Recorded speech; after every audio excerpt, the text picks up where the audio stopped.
बिस्मिल्लाहिर्रहमानिर्रहीम। अब हम डिस्कस कर रहे हैं chapter number 4 class first year का एक इम्पॉर्टेंट टॉपिक जो कि है जी limiting and excess reactant. Limiting reactant एक लॉन्ग क्वेश्चन देने वाला है, इंपॉर्टेंट न्यूमेरिकल आपको 4 नंबर का देने वाला है। उसके लिए हमने पहले लिमिटिंग रिएक्टेंट को डिफाइन करना है और कुछ इसके एग्जाम्पल्स पढ़ेंगे और फिर हम इसके न्यूमेरिकल्स जो कि दो हैं एज अ लॉन्ग क्वेश्चन आपसे पूछे जा सकते हैं, दोनों के दोनों इंपॉर्टेंट लॉन्ग क्वेश्चन है, उनको सॉल्व करते हैं। तो चलिए जी, सबसे पहले लिमिटिंग रिएक्टेंट को हम डिफाइन कैसे करते हैं। यहाँ पे जो चीज़ें डिस्कस की जाएंगी वो सिर्फ 11th के सिलेबस तक ही लिमिटेड है। लिमिटिंग रिएक्टेंट को आइडेंटिफाई करने के और भी बहुत सारे तरीके हैं, इंशाल्लाह टाइम मिला तो हम उस पर एक अलहदा से वीडियो कभी बनाएंगे, लेकिन अभी हम फर्स्ट ईयर के सिलेबस को कवर करने की कोशिश कर रहे हैं, तो उतनी चीज़ों को यहाँ पर डिस्कस किया जाएगा जितनी इस टॉपिक को कवर करने के लिए, न्यूमेरिकल को सॉल्व करने के लिए और बुक के अकॉर्डिंग 85/85 लेने के लिए ज़रूरी है। तो हम सिर्फ खुद को वहां तक लिमिटाइज करेंगे। तो लिमिटिंग रिएक्टेंट की डेफिनेशन क्या है? That is the reactant which controls the amount of product form in a reaction. कोई भी रिएक्शन हो रहा हो, उसके अंदर जो प्रोडक्ट बन रही है उसके अमाउंट को जो रिएक्टेंट कंट्रोल कर रहा होता है उसे कहते हैं लिमिटिंग रिएक्टेंट। और एक्सेस क्या होगा? जो बाकी बच जाएगा वो एक्सेस के अंदर पाया जाएगा। तो डेफिनेशन इसकी एक तो ये प्रॉपर हो सकती है, शॉर्ट में आ जाए तो, या फिर आप इसको इन दो वेज में भी डिफाइन कर सकते हो। The reactant which consumes earlier in a chemical reaction, एक ऐसा रिएक्टेंट जो किसी केमिकल रिएक्शन में पहले ही खत्म हो जाता है, बाकी दूसरे मौजूद होते हैं अभी, उससे भी आप लिमिटिंग रिएक्टेंट कहते हो। और या फिर the reactant which produces least amount of product, एक ऐसा रिएक्टेंट जो अब प्रोडक्ट को कंट्रोल कर लेता है, उसका अमाउंट कम प्रोड्यूस करता है, that is also called as limiting reactant. ये एक सिंपल सी एग्जांपल है वाटर फॉर्मेशन की, जिसमें हाइड्रोजन और ऑक्सीजन मिलकर वाटर बनाते हैं। अब अगर हम यहां से देखते हैं, हाइड्रोजन का एक मोल रिएक्ट करके, एक मोल ऑक्सीजन के हाफ मोल से रिएक्ट करके क्या बनाता है? वाटर। यानी कि इसका एक मोल पूरा का पूरा, यानी कि H2 कंज्यूम हो गया, इधर इसका एक मोल कंज्यूम होता है और इसका कितना 0.5 मोल कंज्यूम होके आपको 1 मोल ऑफ वाटर बना के देते हैं। अब हाइड्रोजन 1 मोल इस रिएक्शन में मौजूद थी, सारी की सारी खत्म होके वाटर में कन्वर्ट हो गई। तो अब ऑक्सीजन को अगर देखा जाए, इसके तो 2 एटम थे या पूरा का पूरा 1 मोल था, लेकिन इस्तेमाल कितना हुआ? हाफ मोल, यानी कि एक ऑक्सीजन इधर आई प्रोडक्ट में। बाकी जो ऑक्सीजन अभी मौजूद है ये एक्सेस के अंदर इस रिएक्शन में मौजूद है। इसका मतलब ये है कि जो पहले खत्म हो गया वो कौन है? हाइड्रोजन। अगर हमारे पास हाइड्रोजन और होती तो ऑक्सीजन तो भी मौजूद है, वो इससे रिएक्ट करके और भी वाटर बना सकती थी, लेकिन हाइड्रोजन ऑलरेडी पहले से खत्म हो चुकी है। इसके खत्म होने की वजह से रिएक्शन रुक गया, तो रिएक्शन को इसने लिमिटाइज कर दिया। दूसरी बात, प्रोडक्ट का बनना इसने स्टॉप कर दिया, तो प्रोडक्ट को कंट्रोल कर लिया। इसके अलावा ये पहले खत्म हो गया। तो इन 3 रीजंस की बुनियाद पर, जो कि हमने ऊपर डेफिनेशन में पढ़ी है, हम हाइड्रोजन को कहेंगे कि इस रिएक्शन में ये क्या है? लिमिटिंग रिएक्टेंट है आपका। और जो ऑक्सीजन अभी तक मौजूद था ये बेटे क्या आ जाएगा? एक्सेस के अंदर, यानी कि ये अभी ज्यादा है, ये अभी तक मौजूद है। तो ये एक कॉमन एग्जांपल हो गई। उसके बाद ये आपका एक शॉर्ट क्वेश्चन है कि कौन सी स्ट्रेटजी के थ्रू आप जो है लिमिटिंग रिएक्टेंट को किसी केमिकल रिएक्शन में आइडेंटिफाई कर सकते हो। तो उसके लिए आपको 3 स्टेप बताए गए हैं, शॉर्ट क्वेश्चन के तौर पे आपसे पूछे जा सकते हैं। सबसे पहले आपको कैलकुलेट करना है number of moles, mostly reactant के कैलकुलेट किए जाते हैं फ्रॉम गिवन मैसेज। आपको रिएक्टेंट का जो मैच दिया जाता है उसको आपने कन्वर्ट कर लेना है नंबर ऑफ मोल्स में। उसके बाद आपने क्या करना है? स्टेप नंबर 2 में कैलकुलेट करने हैं number of moles of products.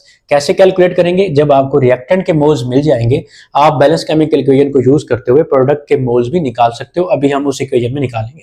उसके बाद तीसरी स्टेज ये है कि जब आपको प्रोडक्ट्स के नंबर ऑफ मोल्स मिल गए हैं, तो आप रिएक्टेंट और प्रोडक्ट के नंबर ऑफ मोल्स को कंपेयर करो और देखो कि कौन सा रिएक्टेंट है जो प्रोडक्ट आपका लीस्ट अमाउंट में प्रिपेयर कर रहा है, वही आपका क्या हो जाएगा? Limiting reactant. तो 3 स्टेप में हमने लिमिटिंग रिएक्टेंट को आइडेंटिफाई करना है। सबसे पहला, आपको रिएक्टेंट का मैच दिया जाएगा, आपने उसको किस में कन्वर्ट करना है? उसके मोल्स में। फिर आपने रिएक्टेंट के मोल्स को इस्तेमाल करते हुए प्रोडक्ट के मोल्स निकालने हैं। फिर जब आपको प्रोडक्ट के मोल्स मिल जाएं, तो हर एक रिएक्टेंट को प्रोडक्ट के साथ कंपेयर करें बैलेंस केमिकल इक्वेशन के अकॉर्डिंग, और उससे पता लगाएं कि कौन सा जो रिएक्टेंट है वो कम आपके पास प्रोडक्ट प्रोड्यूस कर रहा है, वो आपका क्या होगा? Limiting reactant. और जो दूसरा होगा वो आपके पास एक्सेस में पाया जाएगा, यानी कि वो रिएक्शन में मौजूद रहेगा। तो यही तीनों स्टेप अप्लाई करते हुए हम सैंपल प्रॉब्लम 4.17 को सॉल्व करने लगे, जो कि एक अच्छा लॉन्ग क्वेश्चन भी बन सकता है।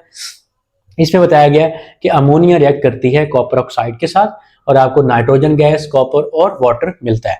इसमें कुछ वैल्यूज गिवन है। उससे पहले, क्योंकि हम जो है बैलेंस केमिकल इक्वेशन को कंपेयर करने वाले हैं, तो पहले क्या होना चाहिए?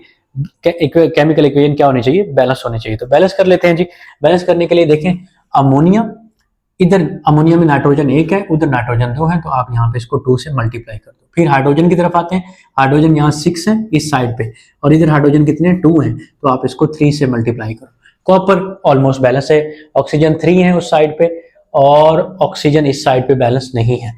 ऑक्सीजन अब अगर आपने करने हैं, इस साइड पे 3 है, इधर भी 3 ही होने चाहिए, तो इसको 3 से मल्टीप्लाई करें, ठीक है। और 3 से मल्टीप्लाई करने के बाद कॉपर भी यहाँ पे आपके पास कितना प्रोड्यूस होगा, 3 मोल्स ही प्रोड्यूस होंगे। इस तरह से आपने ये रिएक्शन को बैलेंस कर लिया।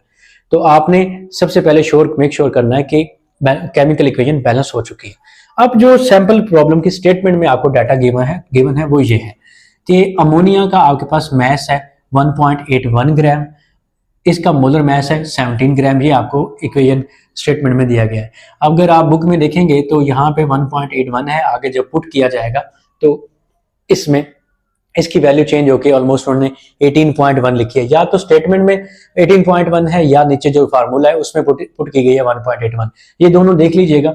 जो आपने करना क्या है, ये जो मिस्टेक्स बुक में आ गई हैं तो आप इनसे बचना कैसे, आपको स्टेटमेंट के अंदर जो वैल्यू दी जाए आपने फार्मूला तरीकाकार सीख लेना है, वही वैल्यू आपने फार्मूले में पुट करनी है और उसके मुताबिक आपने आंसर निकालना है। आप इन गलतियों के जिम्मेदार नहीं है जो हो चुकी है प्रिंटिंग में, आपने उनको फोकस नहीं करना। जो आपको मैथ्स दिया जाए, जो अमाउंट दिया जाए उसी को फार्मूले में पुट करें, उसके मुताबिक कैलकुलेशन कर दें, आपको एनुअल के अंदर इंशाल्लाह मार्क्स मिल जाएंगे। तो आपको मैथ्स गिवन है 1.81 ग्राम और मोलर मैथ्स गिवन है 17 ग्राम अमोनिया का। दूसरी चीज क्या बताई गई है कॉपर ऑक्साइड के बारे में कि इसका मैथ्स कितना है 90.4 ग्राम और इसका मोलर मैथ्स है 79.5 ग्राम। पूछा गया है कि आप कैलकुलेट करें मैथ्स नाइट्रोजन का। अब रिएक्टेंट 2 के बारे में बता दिया गया और पूछा किसके बारे में गया है, एक प्रोडक्ट के बारे में। तो ये स्ट्रेटजी अपनाएंगे हम। सबसे पहले गिवन अमाउंट ऑफ मैस जो आपको है रिएक्टेंट का, उसको कन्वर्ट करें किसमें, नंबर ऑफ मोल्स में। तो स्टेप नंबर 1, इसके भी नंबर ऑफ मोल्स निकालें। नंबर ऑफ मोल्स निकालने का फार्मूला है गिवन मैस और मोलर मैस। गिवन मैस कितना है हमारे पास 1.81, डिवाइड करें इसको 17 से तो आपके पास नंबर ऑफ मोल्स आ जाएंगे किसके, अमोनिया के नंबर ऑफ मोल्स आपके पास इस तरह से आ जाएंगे। इसको भी सॉल्व करते हैं अभी कैलकुलेटर पे। और इधर आपने इसके नंबर ऑफ मोल्स निकालने हैं हमें कॉपर ऑक्साइड के। Given mass over molar mass 90.4 given mass है, मोलर मैस है 79.5। इस तरह से आप इसको डिवाइड करोगे तो number of moles copper oxide के आ जाएंगे। इनको हम कैलकुलेटर पे खुद सॉल्व करते हैं क्योंकि वैल्यूज में रद्दोबदल है तो आंसर हमारा गलत ना निकला है। इधर इसको करते हैं 1.81 डिवाइडेड बाई 17, ये आ गया 0.106। 0.106 ये नंबर ऑफ मोल्स आ गए अमोनिया के जो इतने मैस से बनेंगे आपके पास। दूसरा आपने इसको भी तो कैलकुलेट करना है, दैट इज 90.4 डिवाइडेड बाई 79.5, ये आपके पास आ गया जी 1.137। 1.137 ये मोल्स किसके आगे, कॉपर ऑक्साइड के। अब हमने क्या करना है, हमें तो नाइट्रोजन के बारे में पूछा गया तो अभी हमने स्टेप नंबर 1 फॉलो कर लिया, इनके नंबर ऑफ मोल्स निकाल लिए रिएक्टेंट के। अब आपने number of moles of product निकालने हैं इनसे कंपेयर करके। तो 1 by 1 पहले अमोनिया से नाइट्रोजन को कंपेयर करें क्योंकि हमें पता लगाना है कि नाइट्रोजन के अमाउंट को कौन जो है ना लिमिटाइज कर रहा है, कंट्रोल कौन कर रहा है, ये या ये। तो उसके लिए आपको दोनों से कंपेयर करना पड़ेगा। पहले आप करें अमोनिया से कंपेयर के अमोनिया और नाइट्रोजन को अगर बैलेंस केमिकल इक्वेशन के थ्रू कंपेयर किया जाए तो वी विल गेट अमोनिया के 2 मोल्स अगर रिएक्ट करते हैं तो नाइट्रोजन के कितने मोल बनते हैं 1। अगर अमोनिया का 1 मोल रिएक्ट करेगा तो नाइट्रोजन के कितने मोल बनेंगे 1/2। और अगर अमोनिया के इतने मोल्स जो कि गिवन मैथ से हमने निकाले 0.106 रिएक्ट करेंगे तो फिर नाइट्रोजन कितनी बनेगी 1/2 मल्टीप्लाइड बाई 0.106। इसको हम कर लेते हैं मल्टीप्लाई और हमारे पास इसके आ जाएंगे number of moles 1/2 multiplied by 0.106, ये आ गया 0.053। 0.053 मोल्स आ गए हैं किसके, नाइट्रोजन के। और जब अमोनिया के 0.106 मोल रिएक्ट करते हैं तो ये number of moles of nitrogen आ गया। दूसरी साइड पे हमने मोल्स किसके निकालने हैं, हमने कंपेयर करना है कॉपर ऑक्साइड और नाइट्रोजन को। क्या पता ये लिमिटिंग रिएक्टेंट हो, ये कंट्रोल कर रही हो, तो हमें कॉपर ऑक्साइड को कंपेयर करना है नाइट्रोजन से। बैलेंस केमिकल इक्वेशन हमें क्या बता रही है? बैलेंस केमिकल इक्वेशन हमें बता रही है कि अगर कॉपर ऑक्साइड के 3 मोल्स रिएक्ट करते हैं तो नाइट्रोजन का 1 मोल बनता है। अगर कॉपर ऑक्साइड का 1 मोल रिएक्ट करेगा तो नाइट्रोजन के 1/3 मोल्स रिएक्ट बनेंगे। और अगर कॉपर ऑक्साइड के इतने मोल रिएक्ट करते हैं 1.137, तो फिर हम नाइट्रोजन के 1/3 मल्टीप्लाइड बाई 1.137 मोल्स, इससे मल्टीप्लाई कर दें। इसको मल्टीप्लाई करेंगे तो आपके पास number of moles of nitrogen आ जाएंगे।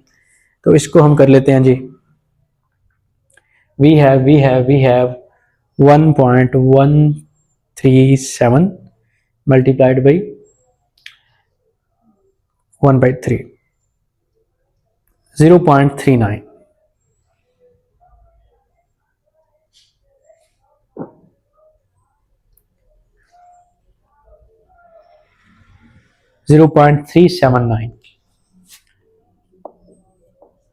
अच्छा जी, ये मोल्स किसके आगे हैं? ये कॉपर ऑक्साइड के जब इतने मोल्स रिएक्ट करेंगे तो नाइट्रोजन के इतने मोल्स बनेंगे। ये कितने आगे? 0.379। अब हमें ना नाइट्रोजन के दो तरह के मोल्स मिल चुके हैं कि एक बार उसे हमने कॉपर ऑक्साइड से बनाया, एक बार किससे बनाया हमने? अमोनिया से। तो नंबर ऑफ मोल्स कम किससे मिल रहे हैं? नाइट्रोजन के इधर मोल मिलते हैं 0.053, इधर मिले हैं 0.379। तो हमारा लिमिटिंग रिएक्टेंट कौन हुआ? जो कम अमाउंट ऑफ नाइट्रोजन प्रोड्यूस कर रहा है वो कौन है जी? अमोनिया। अमोनिया से हमें नंबर ऑफ मोल्स नाइट्रोजन के इतने मिले। तो जो लिमिटिंग रिएक्टेंट होता है वही प्रोडक्ट के अमाउंट को कंट्रोल करता है, और जो लिमिटिंग रिएक्टेंट के मोल्स होते हैं वही मोल्स कंसीडर किए जाते हैं हमारे मेन प्रोडक्ट के। यानी कि number of moles of nitrogen हमारे पास इतने आ गए। हमें मालूम क्या करना है? इसका मैस। तो मैस निकालने के लिए हम क्या करेंगे? नंबर ऑफ मोल्स को मल्टीप्लाई करेंगे MR से। नंबर ऑफ मोल्स है 0.053, मल्टीप्लाई करें MR से। अब MR भी यहाँ पे बुक में इसमें भी मिस्टेक है, MR यहाँ पे अमोनिया का पुट किया गया। आपने यहाँ पे MR उसका लिखना है जिसका आप मैस निकालना चाहते हो। आप मैस नाइट्रोजन का निकालना चाहते हो क्योंकि क्वेश्चन में आस्क ही यही है, तो आप नाइट्रोजन का MR 28 ग्राम पर मोल यहाँ पे पुट करेंगे। तो यहाँ पे मैस आ जाएगा अमोनिया का, इसको मल्टीप्लाई करने से, that will be 0.053 multiplied by 28, 1.484, 1.484। और क्योंकि मैस है तो ग्राम इसका यूनिट आ जाएगा। ये जी हमारा न्यूमेरिकल सॉल्व हो गया। आई नो इसके अंदर काफ़ी सारी आपको प्रॉब्लम्स फेस करनी पड़ेंगी क्योंकि एक बुक की स्टेटमेंट में और इसमें जो यहाँ हमने सॉल्व किया काफ़ी सारा डिफरेंस है, और वो जो स्टेटमेंट है वो उसमें मिस्टेक्स हैं। उन सब को मैंने कवर करने के बाद इसको सॉल्व किया। यहाँ पे एक तो आपको मैथ्स की प्रॉब्लम से फेस करनी पड़ सकती है, दूसरा इसको बैलेंस करने की प्रॉब्लम फेस करनी पड़ सकती है। इन दोनों को मैंने करेक्ट करने के बाद यहाँ पे ये सॉल्व किया। तो आप इजी होके अगर इसको करते हैं सॉल्व, आपको एग्जाम के अंदर जो है इसके 4/4 मार्क्स इंशाल्लाह मिल जाएंगे। और आपने एक चीज का लाजमी ख्याल रखना है, तरीका आपको समझाया गया।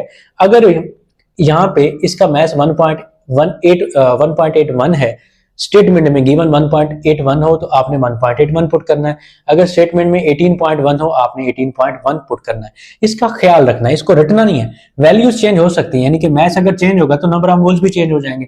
तरीका यही है जिस तरह से मैंने आपको समझाया, लेकिन आपने ख्याल रखना है जो आपको मैथ्स गिवन हो उसी की वैल्यू को पुट करके आपने इसका आंसर निकाल लेना है। तो ये वाला आंसर जो है वो बुक से बिल्कुल डिफरेंट होगा, क्योंकि बुक में जो मैसेज की है वो दोनों की गलतियां आ गई, हमने उनको करेक्ट करने के बाद इसको सॉल्व किया। मेरे पास कुछ हेल्पिंग बुक्स हैं, हम उनको फॉलो कर रहे हैं। PGC की है, इसके अलावा हमारे पास कॉलेज है, यूनिक है, इन सब के अंदर हमने इनको करेक्ट किया हुआ है, उसके मुताबिक मैं इनको सॉल्व करवा रहा हूँ। तो आपने टेंशन नहीं लेनी, ये बिल्कुल करेक्ट है आपके एग्जाम के मुताबिक। अब आगे हमारे पास जो एग्जाम्पल सैम्पल प्रॉब्लम है वो है 4.18। Let's move on towards 4.18। अब हम बात कर रहे हैं सैम्पल प्रॉब्लम 4.18 की, जिसमें हमने लिमिटिंग रिएक्टेंट को ही फाइंड करना है। लेकिन ये जो न्यूमेरिकल है थोड़ा सोफिस्टिकेटेड ड्राई सा है, इसमें आयोनिक इक्वेशन को डिस्कस किया गया तो जो थोड़ी सी कॉम्प्लेक्स होती है, लेकिन हम अच्छी कोशिश करते हैं कि ये आपको अभी समझ आ जाए। तो हमारी गिवन स्टेटमेंट क्या है? गिवन स्टेटमेंट में आपको ये बताया गया है कि सोडियम सल्फेट और लेड नाइट्रेट, इन दोनों के रिएक्शन से आपके पास बनता है लेड सल्फेट, जो प्रेसिपिटेट आउट हो जाता है, यानी कि रिएक्शन में नीचे बैठ जाता है, और साथ में बाई प्रोडक्ट के तौर पे सोडियम नाइट्रेट बनता है। अब हमें जो चीजें गिवन है वो इक्वेशन के नीचे हमने लिख ली है। गिवन क्या है कि आपके पास सोडियम सल्फेट है, सबसे पहले आपको इसकी कॉन्सेंट्रेशन बताई गई है, ये इसके मोल्स नहीं है, ये इसकी कॉन्सेंट्रेशन है। कि कॉन्सेंट्रेशन इसकी कितनी है 0.025 मोल डेसीमीटर क्यूब, और जो आपके पास है मोल पर डेसीमीटर क्यूब है, सॉरी फॉर दैट, और जो वॉल्यूम है इसका वो है आपके पास 2 डेसीमीटर क्यूब। ये सोडियम सल्फेट के बारे में दो बातें बताई गई हैं। फिर लेड नाइट्रेट के बारे में बताया गया है कि इसकी कॉन्सेंट्रेशन है 0.05 मोल पर डेसीमीटर क्यूब, और इसका जो वॉल्यूम आपको गिवन है वो है 1.25 डेसीमीटर क्यूब। ये दोनों चीजें बता के आपसे क्या पूछा गया है, लेड सल्फेट का मैस बताएं। तो ये बहुत ही थोड़ा सा एक घुमाने वाला न्यूमेरिकल है, तो आपने इसको वन बाय वन एक एक स्टेप को साथ साथ नोट डाउन करते जाना है ताकि ये समझ आ जाए। इसलिए मैंने इसके बारे में थ्योरेटिकल डिटेल भी काफी सारी लिखी है ताकि आपको ये समझ आ जाए। तो सबसे पहले जो हमारा लेड सल्फेट बन रहा है उसकी आयोनिक इक्वेशन हमने लिखी है कि लेड सल्फेट को अगर आयोनाइज करवाया जाए तो एक लेड आयन बनता है और एक सल्फेट आयन। इसको लिखने का मकसद यहाँ पे ये है कि लेड सल्फेट जो बना है हमारे इन दो रिएक्टेंट से, एक रिएक्टेंट से लेड आयन आया है, सिर्फ एक आया है, और एक रिएक्टेंट से सल्फेट आयन आया है, वो भी एक ही आया है, और हमारे पास लेड सल्फेट बन गया। अब स्टेप नंबर 1 आपने अप्लाई करना है कि calculate the number of moles of lead and sulphate ion in their solution.